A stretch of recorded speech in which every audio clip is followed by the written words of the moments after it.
이제 다시 창세기의 말씀을 보려고 합니다. 우리 지난번 창세기 39장 말씀을 볼 때 요셉이 형들에게 팔려서 결국은 애굽의 왕 바로의 친위대장으로 있었던 보디발이라고 하는 사람의 집에 노예로 팔려오게 되었는데, 그곳에 노예로 있을 때 하나님께서 요셉과 함께 하셨기 때문에 그 보디발에게 큰 은혜를 받게 되었다. 그래서 보디발이 요셉을 전적으로 신뢰하고 그에게 집안에 있는 모든 일들을 다 맡기고 자기가 먹는 음식 외에는 일체 간섭하지 아니하였다라고 하는 그런 말씀을 보았어요. 그런데 오늘 우리들이 읽지는 않았지만 그 7절 말씀을 보면 그 후에라고 하는 그런 부사가 있어요. 그 후에 그랬어요. 그 후에라고 하는 말은 보디발이 요셉을 신뢰해서 그에게 모든 집안의 사물을 다 맡기고 일체 간섭하지 않고 하나님이 요셉과 함께 하심으로 요셉이 노예 생활을 하면서도 형통하게 되었, 그 일들이 있은 다음에, 그 후에 요셉에게 보디발의 아내가 다가와서 요셉을 유혹하고 결국에는 그 유혹을 거절한 일로 인해서 감옥에 갇히는 그런 일들이 생겨나는 것을 보게 됩니다. 하나님께서 요셉과 함께 하심으로 그가 형통한 자가 되어서 비록 노예로 있었지만 그 주인 보디발의 신임을 받고 모든 일들이 순조롭게 이루어지는 그런 생활을 하고 난 다음에 곧이어서 또 예기치 못한, 예상치 못한 시련이, 어려운 일들이 생겨나는 것을 볼 수가 있어요. 요셉에게 뿐만이 아니라 우리들도 살아가다 보면 모든 일들이 잘 되고 형통하게 된 다음에 그 다음에 예기치 못한 어려움들을 당하게 되는 때가 있습니다. 우리의 인생 가운데 항상 모든 일이 형통하게 되거나 아니면 항상 우리의 일들이 아주 힘들고 어렵게 되는 그런 일들은 없어요. 항상 형통한 삶을 사는 사람도 없고 항상 고난의 아픔 가운데서 힘들게 사는 사람도 없다는 거예요. 그런데 분명한 것은 축복이 있으면, 형통함이 있으면 그 뒤에는 반드시 예기치 못한 어려움이 온다는 거예요. 그래서 우리 하나님의 사람들은 일이 잘 될 때, 형통하게 될 때, 그때에 오히려 더 우리들이 혹시 넘어지지 않도록, 시험을 받지 않도록 조심할 수 있어야 된다. 그래서 고린도전서 10장 12절 말씀에는 그런 줄 선줄로 생각하는 자는 넘어질까 조심하라 라고 하는 그런 말씀이 있어요. 요셉에게 모든 일들이 형통하게 되었는데 다시 이제 생각지 못한 시련이 생겨납니다. 6절에 보면 요셉은 용모가 빼어나고 아름다웠더라 그랬어요. 아마 요셉은 굉장히 잘생긴 사람이었던 것 같아요. 얼굴만 잘생긴 게 아니라 아마 여인들이 볼 때, 여자들이 볼 때 굉장히 호감이 가는 그런 그 용모를 가지고 있었던 것 같습니다. 그래서 이 보디발의 아내의 눈에 요셉이 마음에 쏙 들었던 것 같아요. 그래서 1절 말씀 그 후반절에 보면 그 후에 그의 주인의 아내가 요셉에게 눈짓하다가 동침하기를 청하니, 요셉에게 눈짓을 하다가, 이 눈짓을 한다라고 하는 것은 이게 히브리 말에 보면 눈을 이렇게 높이 들고, 눈을 똑바로 뜨고 높이 들고 주의 깊게 쳐다본다는 거예요. 그런데 여기서는 그 유혹하려고 눈짓하다가 하는 그런 의미로 쓰였어요. 눈짓하다가 동침하기를 청했다. 보디발의 아내가 요셉에게 동침하기를 청했다. 나와 함께 자자, 그런 얘기를 했다는 거죠. 나와 함께 잠자리를 갖자. 그런데 청했다라고 하지만 사실은 히브리 말을 보면 동침하기를 청하다라고 하는 것이 아니라 동침하자고 명령했다는 거예요. 그 명령형으로 되어 있습니다. 그래서 여기서 동침하기를이라고 할 때 히브리 말의 의미는 나와 함께 눕자, 그렇게 번역이 되어 있어요. 나와 함께 눕자. 이 보디발의 아내가 요셉에게 눈짓을 보내면서, 유혹의 눈짓을 보내면서 너는 나와 함께 잠자리에 들자, 나와 함께 눕자, 아주 그 부드러운 목소리로 그렇게 이야기를 했겠죠. 그러나 가만히 생각을 해보면 요셉의 입장에서는 이 보디발의 아내의 이 제안이 편안하게 받아들일 수 있는 제안은 아니에요. 왜냐하면 보디발의 아내는 그 보디발과 마찬가지로 권세가 있는 사람이었습니다. 그 예전에 제가 군 생활할 때 그 사단장 관사에 가서 이 피아노를 옮기는, 그때는 뭐 사역이라 그러더라고요. 피아노를 옮기는 일을 했어요. 병사들 몇 명이 가서.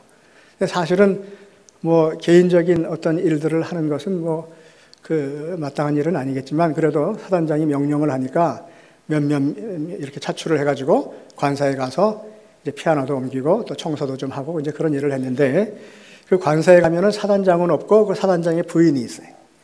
집안 살림을 하는 분이니까. 근데 어떤 경우에는 그 상급자의 부인이 참 사람이 좋아서 그 하급자들에게도 다정하게 대하고 하는 사람도 있지만, 막말을 하고 막 그 하대말을 하고 좀 심하게 대하는 그런 사람도 있을 수 있죠. 사단장이 없다 하더라도 사단장 부인이 하는 말을 밑에 있는 그 쫄병 병사들이 순종을 할까요? 하지 않을까요? 해야 되지. 안 하면 누구한테 혼나요? 부인한테 혼나는 게 아니라 사단장한테 혼난단 말이에요. 마찬가지로 보디발의 아내의 말은 보디발의 말이나 다름이 없어요. 그런데 보디발의 아내가 뭘 하자고 지금 청을 하냐면은 함께 잠자리에 들자는 거예요. 어떻게 말하면은 이제 그 요셉의 입장에서는 간음을 하도록 그렇게 유혹을 하는 거죠. 그랬을 때 요셉은 그 명령을, 그 청을 거절하기가 아주 어려운 그런 입장에 사실은 처한 거죠. 노예의 신분인데 주인의 아내의 청을 거절하면 그가 어떤 일을 당할지 몰라요. 자기의 자리를 다 잃어버릴 수도 있고, 그리고 심하면 죽음을 당할 수도 있는 그런 처지였기 때문에 웬만한 사람 같아서는 보디발의 아내의 청을 거절할 수는 없었을 거예요. 우리 사회에도 보면 상급자와 그 하급자 사이에 어떤 성적인 그 문제들이 이렇게 복잡하게 꼬여서 나중에 그게 아주 큰 문제가 되는 경우들도 있죠. 뭐 작년인가 언제부터 어떤 도지사와 뭐 수행비서 사이에서 뭐 부적절한 관계가 있었다, 뭐 같은 성적인 어떤 뭐 폭력이 있었다, 뭐 그래가지고 재판까지 하고 그랬잖아요. 근데 거의 대부분의 사람들이 그 자리에서 어떤 청이 들어왔을 때 그 자리에서 그것을 안 됩니다, 이렇게 거절하기는 참 쉬운 게 아니죠. 그렇기 때문에 할 수 없이 자신의 신분이 거절할 수 없는 위치에 있었기 때문에 그 수락을 했다가 나중에 시간이 지나고 난 다음에 사실 그때 이러이러한 일이 있었는데 그것은 이게 권위에 의한 어떤 폭력적인 일이었다, 나는 그때에 그것을 절대로 거절할 수 있는 위치가 아니었다, 뭐 이렇게 돼가지고 그게 문제가 된다는 거예요. 그런 경우들이 많잖아요. 근데 요셉은 그 보디발의 아내의 그 청을, 그 명령을 이런지하에 거절을 합니다. 참 대단한 일이죠. 그런데 요셉이 그 보디발의 아내의 청을 거절하는 이유가 뭔가 말이에요. 어떻게 그 자신의 신분에 어려움이 있을 것을 예상을 하면서도 거절할 수 있었느냐. 여러분, 요셉이 왜 담대하게 그 보디발의 아내의 청을 거절할 수 있었을까요? 왜 그랬을까요? 우리 공부할 때는 교과서를 이렇게 펴놓고 교과서를 보면서 공부를 해야 되는데, 이제 가만히 보니까 이 주일날 우리 그 설교 시간에도 보면 말씀을 한번 같이 읽고 그러고 나서 이렇게 딱 덮어놓는 경우가 많아요. 그래서 아마 덮어놓은 분들도 많을 거예요. 덮어놓고 보면은요, 덮어놓고 보면 그냥 덮어놓고 대강대강 알 수밖에 없어. 그러니까 말씀을 한번 펴보세요. 성경을 한번 펴보셔서 우리 그 7절, 8절 있는 말씀을 우리 한번 보겠습니다. 덮어놓던 사람도 다시 펴보세요. 펴서 9절 말씀을 보면 8절부터 보면은 이렇게 기록을 했어요. 요셉이 거절하며 자기 주인의 아내에게 이르되 내 주인이 집안의 모든 소유를 간섭하지 아니하고 다 내 손에 위탁하였으니 이 집에는 나보다 큰 이가 없으며 주인이 아무것도 내게 금하지 아니하였어도 금한 것은 당신뿐이니 당신은 그의 아내임이라. 그런즉 내가 어찌 이 큰 악을 행하여 하나님께 죄를 지으리까. 요셉의 보디발의 아내의 청을 거절하면서 했던 말이 뭔가 하면, 요셉이 거절하며 그의 주인의 아내에게 이르되 그랬죠. 내 주인이 이 집안에 있는 모든 일들을 다 나에게 맡기고 하나도 간섭하지 않고 내가 내 마음대로 다 할 수 있게 하셨는데 금한 것이 딱 한 가지이다. 그것은 뭐냐면은 바로 당신이라는 거예요. 내게 금한 것은 그 당신뿐이니 당신은 그의 아내이기 때문이라. 그런즉 내가 어찌 이 큰 악을 행하여 당신이 나에게 그런 청을 한다 하더라도 내가 어찌 그 청을 받아들일 수 있겠는가?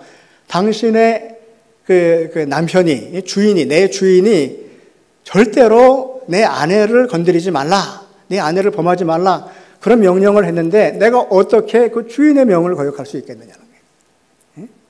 그러면서 내가 어찌 이 큰 악을 행하여, 그 명을 거역하는 그 악을 행하여 하나님께 죄를 짓겠습니까? 보디발의 부인의 그 청을 수락을 한다고 한다면 그 보디발의 명을 거역하는 그런 죄를 짓는 것뿐만이 아니라 하나님께서 주신 명령을 거역하는 일이기도 하다. 하나님의 말씀을 거역하는 일이기도 하다. 그러니까 내가 어떻게 하나님의 말씀을 거역하면서 하나님께 죄를 지을 수 있겠느냐. 주인의 명령을 거역하는 그 일임과 동시에 하나님께 죄를 짓는 일이라. 그렇기 때문에 나는 그렇게 할 수 없습니다. 그렇게 이야기를 하는 거예요. 그런데 그 일이 있고 난 다음에도 끊임없이 이 보디발의 아내가 요셉을 유혹을 했어요. 10절 말씀을 보면 여인이 날마다 요셉에게 청하였으나 요셉이 듣지 아니하여 동침하지 아니할 뿐더러 함께 있지도 아니하니라. 요셉이 그렇게 거절했는데 분명히 자기 의사를 표현했는데도 불구하고 매일같이 요셉에게 청을 했다는 거예요. 이 거절하는 것도 한두 번이지 자꾸 청을 하게 되면 웬만한 사람은 다 넘어가게 돼 있어요. 여러분 10번 찍어서 안 넘어가는 나무가 없다 그러잖아요. 우리 젊은이들이 이성을 사귈 때에도 내가 마음에 드는 남자나 여자가 있으면 처음에 가가지고 나랑 사귀십시다. 나랑 친구합시다. 뭐 그렇게 얘기를 하다가 거절을 당해. 난 당신과는 사귀고 싶지 않습니다. 그런데도 그 다음에 가서 또 사귀자고 그러고 또 사귀자고 그러고 또 계속해서 청혼을 했는데도 거절했어요. 그랬을 때도 계속 10번이고 20번이고 가가지고 자꾸 청을 하면 웬만한 경우에는 다 넘어간다는 거예요. 아마 요셉도 그럴 수 있었을 텐데 그런데 요셉은 날마다 요셉에게 청하였지만 듣지 아니할 거예요. 요셉이 어떻게 했냐면요, 가능하면 이 보디발의 아내와 함께 있지 않으려고 했어요. 그래서 10절 그 끝에 보면은 동침하지 아니할 뿐더러 함께 있지도 아니하니라. 함께 있지도 아니했다는 거예요. 그러다가 어떤 날 우연히 요셉이 보디발의 집에서 자기 일을 할 때에 우연히 보디발의 아내가 함께 있게 됐어요. 11절 보니까 그러할 때에 요셉이 그의 일을 하러 그 집에 들어갔더니 그 집 사람들은 하나도 거기에 없었더라. 그러니까 요셉이 집에서 일을 하려고, 요셉은 지난번에 우리가 봤죠? 거의 대부분의 노예들은 주인의 집 바깥에서 마당에서든지 아니면 논밭에서 그렇게 일을 하는데 특별히 주인의 집 안에서 일을 하는 특별한 그런 어떤 시혜를 받은 그런 노예들도 있었다는 거예요. 그 가운데 요셉이 바로 그런 경우였어요. 그렇죠? 집 주인의 그 집 안에서 일을 하다가 보디발의 아내도 우연히 그때에 그 집 안에 들어오게 되어서 이제 보디발의 아내와 요셉 두 사람 외에는 아무도 없는 상황이 됐어요. 그랬을 때 이 보디발의 아내가 이 때가 바로 왔구나 생각을 하고 요셉을 아주 적극적으로 지금 유혹을 합니다. 그래가지고 막 옷자락을 잡아 끌었던 것 같아. 그랬더니 12절에 보니까 그 여인이 그의 옷을 잡고 이르되 나와 동침하자. 그러나 요셉이 자기의 옷을 그 여인의 손에 버려두고 밖으로 나갔다는 거예요. 옷을 잡아 끌어당김에도 불구하고 그것을 거절하느라고 자기의 겉옷이 벗겨지는 것도 관여하지 않고 밖으로 나갔다는 거예요. 여러분 요셉이 지금 보디발의 아내의 유혹을 물리치면서 어떻게 했냐면요, 그 자리에 함께 있으면서 계속해서 안 됩니다 그러지 않고 그 보디발의 아내와 함께 있지 않으려고 노력을 했고, 그리고 부디하게 함께 있어서 그가 막 끌어잡아 다닐 때에도 옷이 벗겨진 것을 그대로 놔두고서라도 도망갔다는 거예요. 우리들이 살아가다 보면 어려운 시련을 당하는 때가 있어요. 내가 어떻게 거역할 수 없는, 막을 수 없는 그런 어려움들이 있을 때는 그건 참고 인내해야지만 돼. 그런데 이 보디발의 아내가 하는 것과 같은 그런 유혹을 당했을 때는 그것을 참고 내가 그걸 인내하면서 이기려고 하지 않고 피하는 것이 상책이라는 거예요. 손자의 병법 가운데도 하여간 적군이 나보다 힘이 셀 때에는 피하는 것이 지혜로운 것이라고 하는 얘기를 했어요. 유혹은 피해야지 그것을 우리들이 참고 있으면서 이기려고 해서는 안 된다는 거예요. 특별히 먹는 것에 대한 또 유혹이 강하죠. 웬만하면 식사를 조절하고 좀 덜 먹으려고 하는데 그런데 맛있는 것이 있어요. 그럴 때는 어떻게 합니까? 저도 주로 저녁에 이렇게 식사를 하고 될 수 있으면 조금 적게 먹으려고 노력을 하는데 그날따라 맛있는 반찬이 있어요. 그러면 이제 그만 먹어야지 하고 숟가락 젓가락을 딱 놓았어요. 그리고 식탁에 앉아가지고 다른 사람 밥 먹을 때 같이 또 이렇게 이야기를 하다가 거의 10중 8구는 다시 젓가락을 들어. 그래가지고 또 집어먹더라고 보니까. 그러니까 좀 내가 이러고 그만 먹어야겠다라고 하는 생각이 들면 어떻게 해야 돼요? 자리를 떠나야 돼. 그 방법밖에 없어요. 자리를 떠나지 않으면 또 옆에서 유혹하는 자가 꼭 있어. 에이, 조금 먹어봐. 괜찮아. 기분 좋게 먹으면 0칼로리야. 그러면서 자꾸 유혹하는 자가 있어. 응? 그런 경우에는 피하는 것이 상책이에요. 요셉도 보디발의 아내의 유혹을 받으면서 그가 끊임없이 유혹을 했는데 피하는 거예요. 응? 이 여자가 남자를 하여간 유혹을 했든지 어떻게든지 자기의 마음을 표현을 했는데 남자가 아주 쌀쌀맞게 거절을 했어요. 여러분 그러면 얼마나 자존심 상하겠어요. 남자가 여자한테 가가지고 자기가 마음을 표현을 했는데 근데 거절을 당하면 그것도 가슴이 아프고 참 그것도 감당하기 힘든데 여자가 남자에게 그렇게 아주 적극적으로 구애를 했는데 그걸 거절을 당했다고 한다면 얼마나 그 속이 상하겠어요. 그러니까 보디발의 아내가 요셉에 대해서 가졌던 좋은 감정을 이제 증오의 감정으로, 미움의 감정으로 바꿨죠. 그래가지고 안 되겠다. 이 요셉이라고 하는 자를 자기가 이제 손을 좀 봐야겠다. 아마 그렇게 작정을 했던 것 같아요. 그래서 어떻게 했냐면 14절을 보니까요. 그 여인의 집 사람들을 불러서 그들에게 이르되 보라 주인이 히브리 사람을 우리에게 데려다가 우리를 희롱하게 하는도다. 그가 나와 동침하고자 내게로 들어오므로 내가 크게 소리 질렀더니 그가 나의 소리 질러 부름을 듣고 그의 옷을 내게 버려두고 도망하여 나갔느니라. 자기가 요셉을 유혹하고 요셉의 옷자락을 끌어당기고 그렇게 유혹을 했는데 요셉이 그것도 거절을 하니까 사람들을 불러다가 뭐라고 얘기를 하냐면은 우리 주인이 데리고 온 이 노예가 나를 범하려고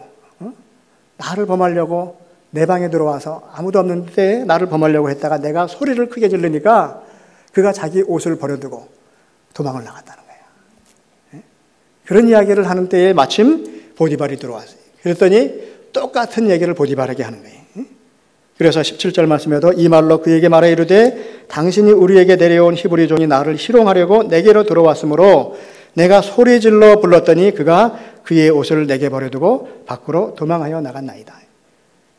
여러분 보디발이 그 이야기를 들었을 때 기분이 어떻겠어요? 아니 이놈이 내가 자기에게 그래도 은혜를 베풀어서 집안에서 일을 하게 하고 집안의 모든 일들을 다 맡겼는데 내가 다른 것들은 다 네가 손을 대도 좋지만 내 아내는 손대면 안 된다. 그렇게 당부를 했거늘 내 아내에게 손을 댔단 말이에요. 그 당시에 간음하는 자들은요. 특별히 노예라고 하는 그런 신분에 있는 자들은 간음을 하지 않아도 주인이 죽이려고 하면 얼마든지 죽일 수 있었고 간음하는 자는 또 모세 율법에 돌로 쳐서 죽이라고 명을 했어요. 그렇기 때문에 요셉이 자기 부인과 간음을 했다. 만약에 부인을 범하려고 했다라고 하는 것이 사실로 밝혀지면 요셉은 그 자리에서 죽임을 당하는 거예요. 그럴 수밖에 없죠. 그런데 보디발이 요셉을 죽이지 않고 왕의 명령을 거역하여 죄를 범한 그 죄수들, 왕의 명령을 거역한 죄수들을 가두는 그런 그 옥에다가 요셉을 가뒀다는 거예요. 보디발이 왜 자기 부인을 범하려고 했다고 하는 그 종 요셉을 죽이지 않고 감옥에 가뒀을까?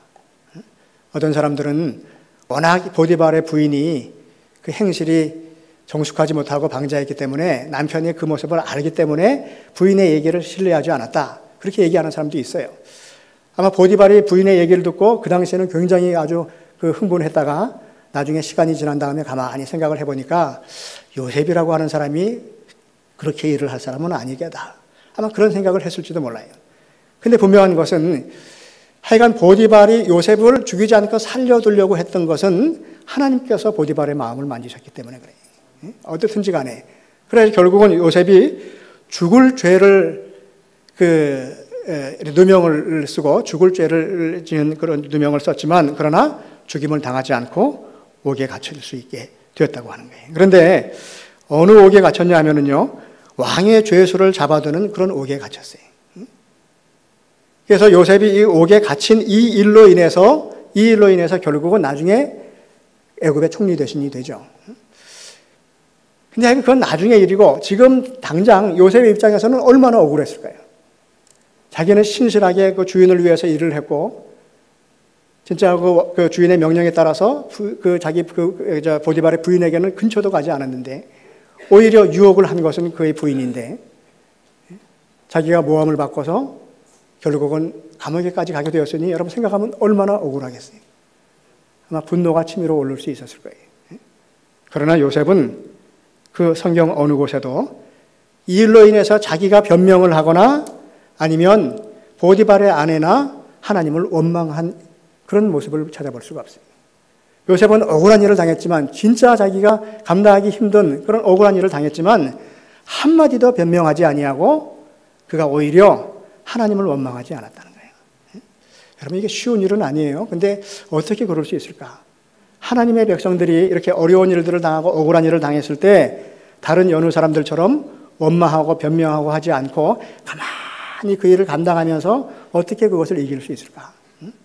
모르긴 해도 요셉은 지금 당장 되어지는 일을 보면 너무너무 답답하고 억울하고 마음에 속상함이 있지만 그러나 하나님께서 그에게 주신 말씀을 그가 기억을 하고 하나님께서 그에게 주신 약속을 기억하고 아마 그것들을 이길 수 있는 힘을 가졌던 것 같아요. 요셉은 꿈꾸는 자였어요. 하나님께서 그에게 보여주신 꿈을 아마 요셉이 기억했을 거예요.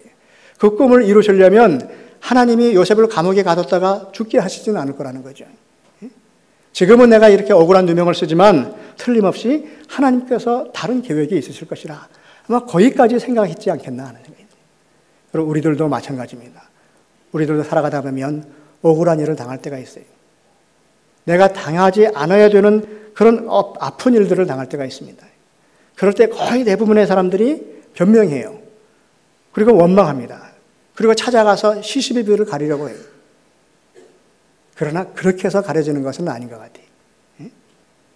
우리들도 요셉처럼 아무리 억울한 일을 당해도 그것을 잘 감당하면서 인내하고 잠잠히 기다릴 수 있으려면 하나님께서 지금은 내가 알지 못하지만 왜 이런 억울한 일이 나에게 일어났는지 알지 못하지만 틀림없이 하나님께서 무슨 계획이 있으실 것이라 하는 그 믿음을 가질 수 있으면 우리들도 답답하고 억울한 일을 당해서 지금 당장 눈앞에서 되어지는 안타까운 일을 당해서도 우리들이 얼마든지 참고 기다리고 또 인내할 수 있다는 거예요. 내 생각에는 말이 되지 않는 일이 아니 유혹은 내가 했나? 그 여인이 했지. 근데 왜 내가 감옥을 가냐 말이야. 감옥을 가려면 보디발의 아내가 가야지. 아무리 생각해도 내가 왜 이런 일을 당해야 되는지 이해할 수 없을 거예요. 그게 어떻게 이해가 되겠어요? 내가 이해할 수 없는 일들은 하나님께서 내가 모르는 계획을 세우실 수 있다는 거예요. 내가 이해할 수 없는 일이라고 해서 내가 이해할 수 없는 일이라고 해서 말이 되지 않는 것이 아니에요. 우리들은 너무 답답한 일을 당하면 말도 안 돼 하는 그런 얘기를 하죠. 말도 안 돼. 저도 늘 그래요. 도대체 그게 말이 돼? 말도 안 되는 일이잖아. 말이 안 되긴 뭘 안 돼. 이미 다 일어난 일인데. 내가 생각할 때는 말이 안 되는 일인데 그러나 하나님께서 또 나와는 다른 생각을 가지시고 하나님께서 계획하시는 일이라고 하는 거예요. 내 생각과 하나님의 생각은 다를 수 있어요. 그러니까 내가 이해가 되지 않는다고 해서 그 일이 틀렸다고 얘기해서는 안 돼.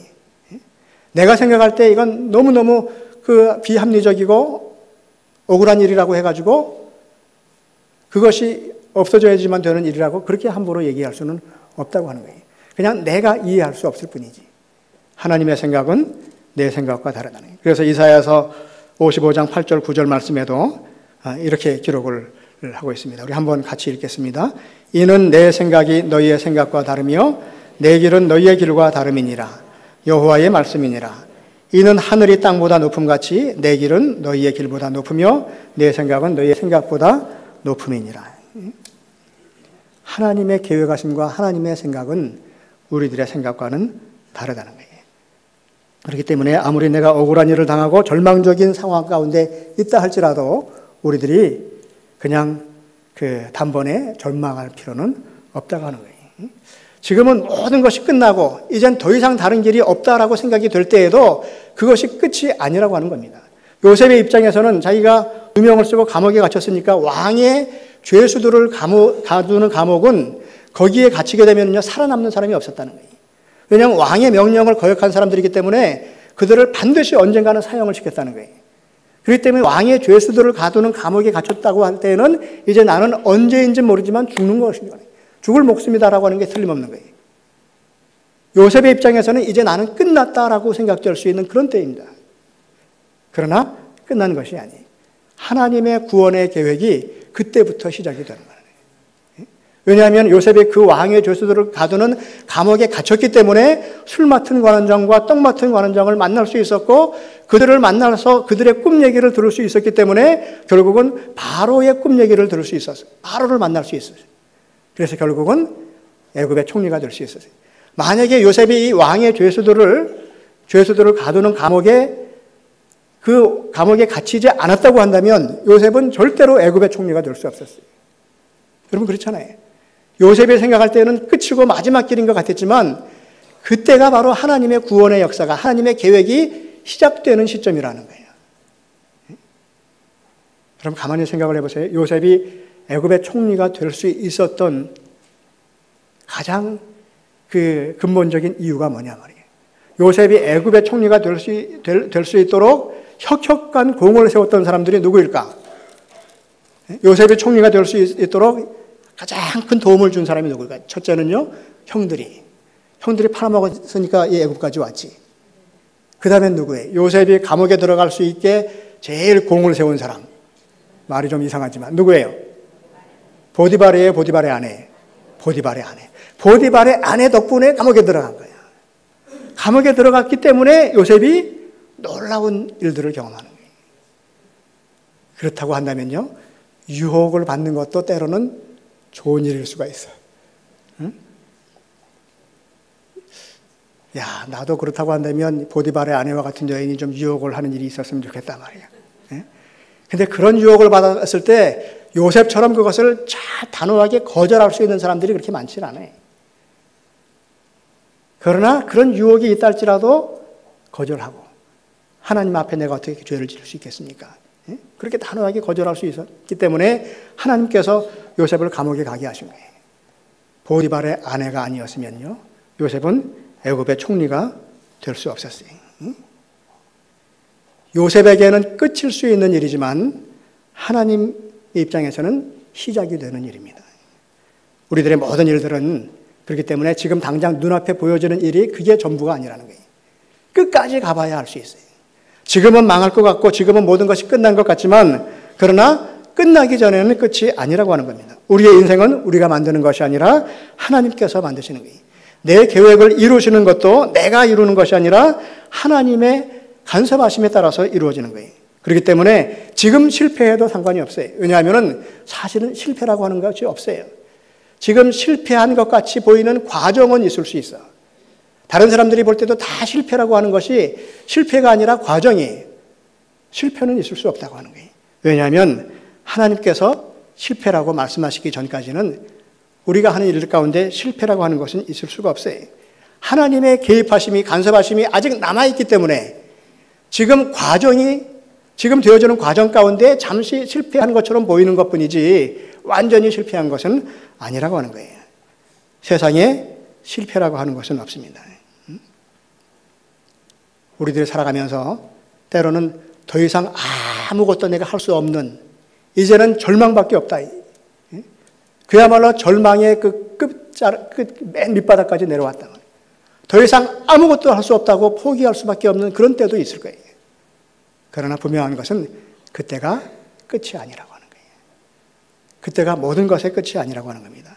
하나님께서 간섭하시는 한은, 하나님께서 함께 하시는 한은 우리들 인생이 끝난 것이 아니라고 하는 거예요.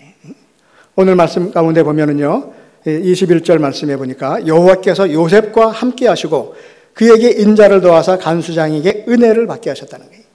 하나님께서 요셉과 함께 하심으로 그 죄인들을 관리하는 간수장에게 요셉이 은혜를 받게 하셨다는 거예요.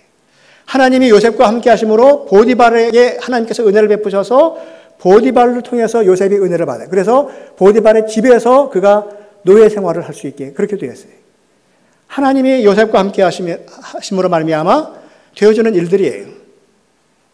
다른 노예와는 달리 보디발의 집에서 일을 하게 되고 하나님이 요셉과 함께 하심으로 간수장에게 신임을 받고 그 감옥에 있는 모든 일들을 그가 다 처리할 수 있는 그런 위치에 이르게 됐다는 거예요. 결국 23절에 있는 말씀처럼 여호와께서 요셉과 함께 하심으라 여호와께서 그를 범사에 형통하게 하셨더라. 하나님이 요셉과 함께 하심으로 말미암아 요셉이 형통하게 됐다고 하는 거예요. 그런데 여러분 잘 보세요. 요셉이 형통한 게 뭐가 형통해요? 보디발의 신임을 받아가지고 그 집안의 모든 일들을 자기가 관장하게 된 것, 그게 형통한 것이라고 할 수 있어요. 간수장의 신임을 받아서 그 감옥에 있는 모든 일들을 자기가 관장할 수 있게 된 것, 그게 형통한 일이라네. 그게 뭐 형통한 일이에요? 하나님의 은혜를 받아가지고 형통하게 되면 감옥에서 놓여지고 그리고 하는 일마다 쫙 풀려가지고 출세하고 무슨 하여간 뭔가 신분에 놀라운 변화들이 생겨나야 되잖아요. 그런데 하나님이 요셉과 함께 하심으로 말미암아 보디발의 집에 있게 하시고 하나님이 요셉과 함께 하심으로 말미암아 간수장의 신임을 얻어서 감옥의 모든 일들을 다 관여하게 됐다는 거예요. 여러분 그게 형통한 거예요? 형통함이라고 하는 것은 지금 내 눈앞에 보여지는 그 상황만을 말하는 게 아니에요. 지금은 감옥의 죄수들을 관리하는 그런 직분에 있지만 그러나 앞으로 되어질 일들은 열려있는 일들이에요. 하나님께서 어떻게 열어가실지를 모르는 거예요. 그렇기 때문에 하나님의 은혜를 입고 하나님이 함께 하시는 은혜를 입은 자에게는 그 일들이 열려져 있어요.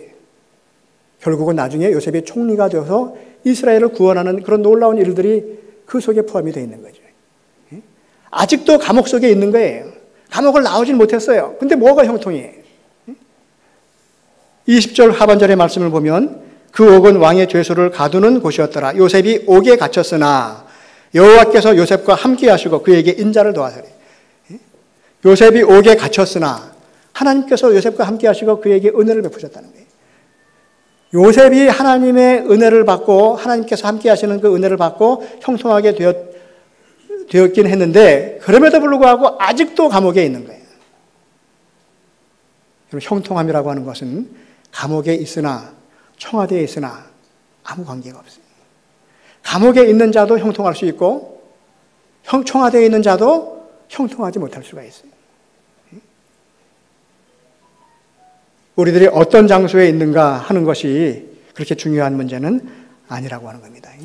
어느 곳에 있든지 하나님께서 함께 하시기만 하면 우리들은 형통함의 복을 누릴 수 있다고 하는 겁니다. 감옥에 있어도 하나님이 함께 하시면 형통할 수 있어요. 돈이 없어도 하나님이 함께 하시면 얼마든지 형통할 수 있습니다. 감당하기 힘든 고난 중에서도 하나님께서 함께 하시면 우리들은 형통함의 복을 누릴 수가 있어요. 돈을 모아야 형통하게 살 수 있는 것이 아닙니다. 여러분 출세해야지만 형통할 수 있는 것이 아니에요. 우리는 하나님께서 함께 하심으로 형통하게 되었다라고 할 때는 이제 내가 출세하게 되었구나. 그렇게 생각하기가 쉬워요. 하나님께서 함께 하심으로 내가 형통한 자가 되었음에도 불구하고 감옥에 있을 수 있다는 거예요. 몸은 감옥에 있지만 하나님의 계획하심이 열려져 있는 거예요. 하나님이 나와 함께 하심으로 지금 내가 형통함의 복을 누리고 있어요. 그런데 아직도 큰 가난 가운데 있어요. 아직도 내가 큰 어려움 가운데 있어요. 아직도 나에게 고난이 끝나지 않았어요. 그러나 이제 열려져 있다는 거예요. 하나님께서 어떻게 하실지는 우리가 아직 모르는 거예요. 형통함이라고 하는 것은 내 신분이 바뀌는 것이 형통함이 아니라 어느 순간에든지 하나님이 함께 하시고 하나님이 내 인생에 관여하시는 것이 그게 형통함이에요. 그 형통함으로 인해서 우리들의 삶이 달라질 수가 있습니다. 형통함은 하나님이 함께 하셔야 되는 일이에요. 출세는 우리가 노력해서 할 수 있어요.